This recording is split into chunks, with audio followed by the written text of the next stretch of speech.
52 ஆண்டுகள் முடிந்து 53வது ஆண்டில் அடியெடுத்து வைக்கும் நமது முதல்வர் அவர்களுக்கு உங்கள் அண்ணன் கேப்டன் விஜயகாந்த் அவர்கள் சார்பாகவும் தேசிய முற்போக்கு திராவிட கழகத்தின் சார்பாகவும் எங்களுடைய மனப்பூர்வமான பிறந்த நாள் வாழ்த்துக்களை இந்த அவையிலே தெரிவித்துக் கொள்கிறேன்.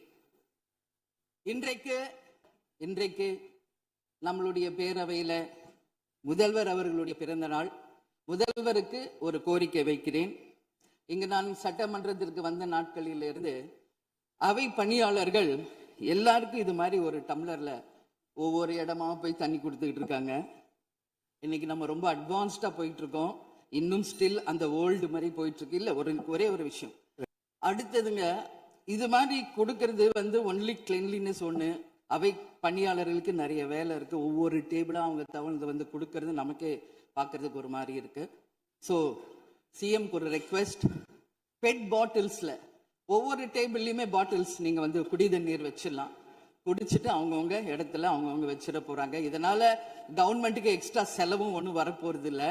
அவங்கவுங்க இடத்துல வச்சிடலாம் அப்படின்ற என் கருத்தை நான் சொல்றேன். ஏன்னா இது டம்ளர்ல கொடுக்கறதும் அது மறுபடியும் கேட்கறதும் அவங்க வருவதும் அவங்களுக்கு நிறைய பணிகள். அது பதில் ஒவ்வொரு சீட்ல ஒரு பெட் பாட்டில்ஸ் மாதிரி கண்ணாடி பாட்டில்ல வாட்டர் வச்சுட்டு அவங்கவுங்களுக்கு தேவைக்கு எடுத்துட்டு கொடுத்துடலாம். ஸோ இது பிறந்த நாள்ல முதலமைச்சருக்கு ஒரு கோரிக்கை வைக்கிறேன். அதுக்கு நாம நெகிழியில வேண்டாம், பிளாஸ்டிக் பாட்டில்ஸ் நம்ம அலோவ் பண்ண வேண்டாம், கண்ணாடி பாட்டில்ல நம்ம வைக்கலாம். மாண்புமிகு பேரவைத் தலைவர் அவர்களே, அந்நியார் அவர் ஒரு நல்ல கருத்தை இங்கே சொல்லியிருக்கிறார்கள். அந்த கருத்து ஏற்புடையது அல்ல என்பதை நான் தெரிவித்துக் கொள்ள கடமைப்பட்டிருக்கிறேன். என்ற கோபம் வந்தால் தனி பல்லை கொண்டிருக்க வாய்ப்பு இருக்கிறது.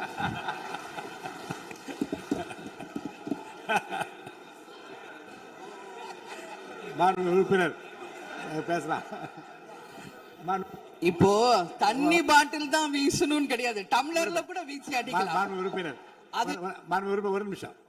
பேரவைத் தலைவர் அவர்களே, நம்முடைய மாண்புமிகு முன்னாள் முதலமைச்சர் அண்ணன் ஓபிஎஸ் அவர்கள் ஒரு நிகழ்வை குறிப்பிட்டு அதை எரிவதற்கான தண்ணி பாட்டில் எரிவதற்கான வாய்ப்பு இருக்கிறது என்று சொன்னார்கள். ஒருவேளை அவருடைய தனிப்பட்ட அனுபவத்தின் காரணமாக அதை அவர் இங்கே குறிப்பிடுறாரா என்பதை நான் அறிய விரும்புகிறேன். உறுப்பினர், ஏன்னா காலையில இருந்து ரொம்ப காரசாரமாவே போயிட்டு இருந்துச்சு. அதனால ஒரு ஹாப்பியா நம்மளுடைய முதல்வர் பிறந்த நாள்ல எல்லாரும் சந்தோஷமா இன்னைக்கு நம்ம அவையே செய்வோம். சோ பாட்டில் தான் வீசணும்ன்றது இல்ல, வன்முறைக்கு வேண்டும் என்றால் இங்க எவ்வளவோ இருக்கு, எது வேணாலும் வீசலாம். பட் நம்ம எண்ணம் அது கிடையாது. நிச்சயமாக தண்ணீர் என்றாலே பிரச்சனை தான் போல இருக்கு. அது காவேரி தண்ணீரா இருந்தாலும் டாஸ்மாக் தண்ணீரா இருந்தாலும் அது ஒரு பிரச்சனையா தான் இன்னைக்கு மக்கள்கிட்ட இருக்கு. உறுதியாக காவேரியிலும் சரி மேகதாதுலும் தமிழ்நாடு சட்டமன்ற உறுப்பினர் மட்டும் இல்ல, யாரும் அதற்காக விட்டு கொடுக்க போவதில்லை என்பது உறுதி. இன்னைக்கு நம்ம முதல்வர் அவரும் புதிதாக முதல்வராக இருக்கிறார். கர்நாடகா முதல்வரும் முதல் முறை முதல்வராக வந்திருக்கிறார். கேரள முதல்வரும் முதல் முறை முதல்வராக வந்திருக்கிறார்கள். சோ 3 முதலமைச்சர்களும் ஒன்று நட்பு ரீதியாக பேசி இந்த பிரச்சனைக்கு தீர்வு காணலாம். அப்படி இல்லை என்றால் அவங்க சொல்றது கேட்கலன்னா பக்காவா நம்ம சட்ட ரீதியாக ரொம்ப ரொம்ப பழமையான ஒரு விஷயத்தை அன்னைக்கு நான் சொன்ன மாதிரி பேசிக்கிட்டே தான் இருக்கிறோம். இது முழுமையாக தீர்வடைய வேண்டும்ன்றதா எல்லாருடைய கருத்து. இன்னைக்கு நம்மளுக்குள்ள வாதங்கள் பிரதிவாதங்கள் டிஸ்கஷன்ஸ் இங்கு வந்தாலும் இது நிரந்தரமாக தீர்க்கப்பட வேண்டும் என்பதில் யாருக்கும் மாற்று கருத்து இல்லை.